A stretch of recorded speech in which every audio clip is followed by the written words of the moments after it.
Les organisations de l'action communautaire et de l'économie sociale doivent produire chaque année un certain nombre de documents pour répondre aux exigences des gouvernements provinciaux et fédéraux en matière d'incorporation et de reddition de comptes. Toutes les organisations de l'action communautaire et de l'économie sociale qui sont incorporées en tant que personnes morales et qui exercent leurs activités au Québec doivent tenir leur dossier à jour auprès du Registre des entreprises du Québec, REQ, et payer chaque année leurs droits d'immatriculation. Même s'il n'y a aucun changement, l'organisation doit produire une déclaration de mise à jour annuelle dans les 6 mois suivant la fin de son exercice financier. Si entre 2 mises à jour annuelles, la situation de l'organisation change, elle doit dans les 30 jours suivants produire une déclaration de mise à jour courante. Les coopératives québécoises, en plus de leurs obligations à l'égard du REQ, sont légalement tenues de transmettre au ministère de l'Économie, de la Science et de l'Innovation un rapport annuel qui comprend notamment le rapport du vérificateur et les états financiers de l'organisation. Le rapport annuel doit être remis dans les 30 jours suivant l'Assemblée générale annuelle de la coopérative, faute de quoi elle peut être dissoute par le ministère.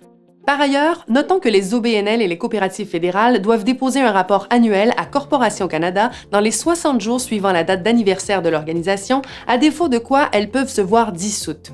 En plus du rapport annuel, notons que les OBNL fédérales doivent déposer une copie de leurs règlements généraux auprès de Corporation Canada dans les 12 mois de la date de leur approbation par les membres. Si elles reçoivent plus de 10 000 $ en provenance de sources publiques, les OBNL fédérales peuvent être reconnues comme étant des organismes ayant recours à la sollicitation.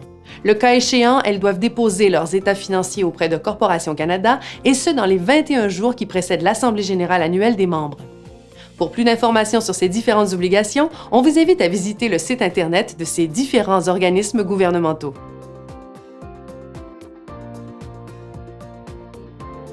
Légalement, les organisations de l'action communautaire et de l'économie sociale sont tenues de rendre des comptes à leurs membres en remettant lors de l'Assemblée générale annuelle un rapport qui dresse un portrait de sa situation financière et son patrimoine. Par ailleurs, l'organisation peut être tenue de produire différents documents afin de rendre des comptes à ses membres ou à ses différents bailleurs de fonds. Les règlements généraux de l'organisation peuvent par exemple contraindre cette dernière à soumettre certains documents à l'Assemblée générale des membres. Par exemple, on peut exiger que l'organisation y présente un rapport d'activité ou un plan d'action annuel. Même si les règlements généraux de l'organisation ne stipulent rien de tel, il se peut qu'elles doivent produire ce genre de documents pour répondre aux exigences de ces bailleurs de fonds. Ceux-ci peuvent en effet rendre leur financement conditionnel au fait de remplir certains formulaires ou de remettre certains documents, par exemple un rapport d'activité, un plan d'action, des états financiers, etc.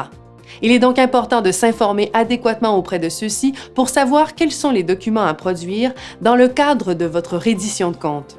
Pour en savoir davantage sur l'administration ou la gestion financière des organismes communautaires et des entreprises d'économie sociale, consultez les vidéos capsules de formation en bref qui portent sur le sujet. Elles sont disponibles sur le site Internet du Centre de formation communautaire de la Mauricie au www.cfcmmauricie.org/formation en bref.